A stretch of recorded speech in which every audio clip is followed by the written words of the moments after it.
I should also mention that when I received the diagnosis and was given the choice of either radiation or surgery, based on the 1 week of intense research I did, I mentioned to my urologist, what about watchful waiting, as active surveillance was commonly known back a few years ago.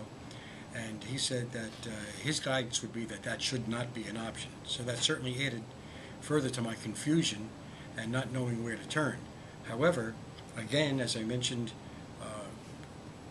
contemplating the various side effects that could be encountered with this disease, I decided, most people would say, well, let me get a second opinion. Well, I'm so paranoid that I wanted to get 5 or 6 additional opinions. So what I did was essentially asked the advice and met with one of the top surgeons in the field of prostate cancer. I went to a support group known as US2, sponsored by the Cornell Weill organization in New York City. I went to the Dana-Farber Cancer Clinic up in Boston, Massachusetts, and met with an oncologist, a surgeon, and a radiologist.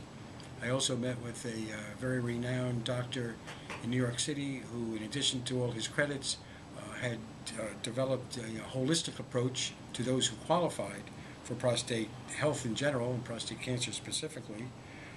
And as I said earlier, I also counseled or had my wife counsel me on alternative methodology, which she was an expert on, and finally saw a doctor in Hackensack, New Jersey, who also was quite prominent in the field.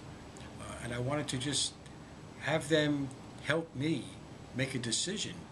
And I must say I was leaning, for obvious reasons, towards active surveillance, but I wanted to be sure that that wasn't something I just wanted to hear, but that's something that I would not be putting myself at any great risk were I to choose that.